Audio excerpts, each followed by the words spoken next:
नमस्कार दोस्तों। कश्मीर के राजवंश की बात करेंगे।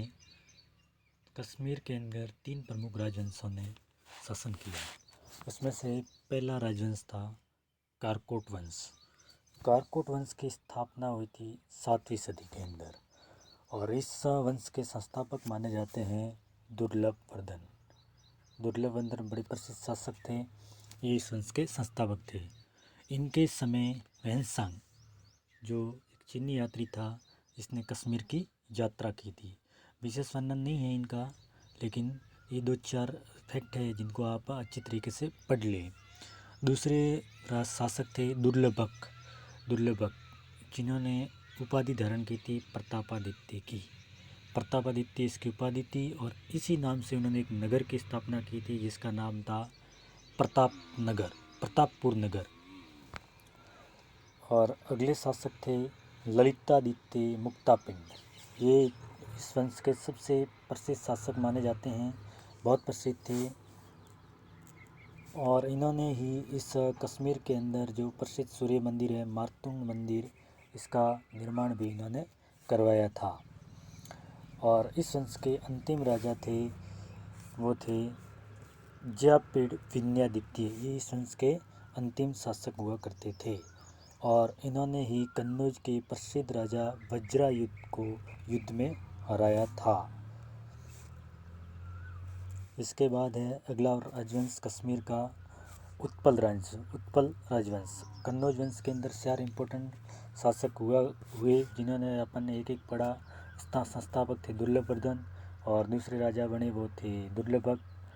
और इसके बाद थे ललितादित्य मुक्तापिंड। ये आपको इस राजवंश में याद रखने हैं, सबसे शक्तिशाली थे। और कश्मीर के प्रसिद्ध मंदिर सूर्य मंदिर, मार्तंड मंदिर का इन्होंने निर्माण कराया। और एक बात जयापीड़ विन्यादित्य की है, जिन्होंने कन्नौज के शासक वज्रायुध को हराया। ये थे 4 राजा जो कारकोट वंश से संबंधित हैं। अब अगले वंश आता है उत्पल वंश। उत्पल वंश के संस्थापक माने जाते हैं अवंती वर्मन। कौन थे? अवंती वर्मन। ये उत्पल वंश के सबसे प्रसिद्ध राजा हुए।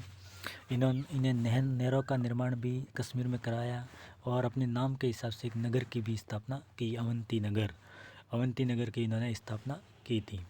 अगले शासक इस उत्पल वंश के थे शंकर वर्मन। ये अच्छे राजा नहीं माने जाते हैं। कश्मीर के इतिहास में इनको क्रूर और अत्याचारी शासक माना जाता है। इसके बाद उनके उत्तराधिकारी बने थे सैमेंद्र गुप्त थे।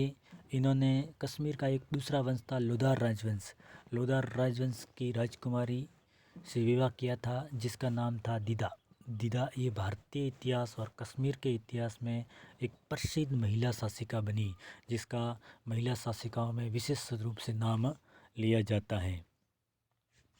फिर आता है अंतिम राजवंश कश्मीर का, वो था लोधार वंश। इसके संस्थापक माने जाते हैं संग्राम राज लोधार वंश के संस्थापक थे। उसके बाद इनके उत्तराधिकारी बने अनंत, खास विशेष नहीं थे। इनकी रानी ने शासन संभाला। उसके बाद एक प्रसिद्ध राजा थे कश्मीर के और लोधार वंश के, जिनका नाम था राजा हर्ष थे। ये विद्वान थे, कवि थे और कई भाषाओं के ज्ञाता भी थे।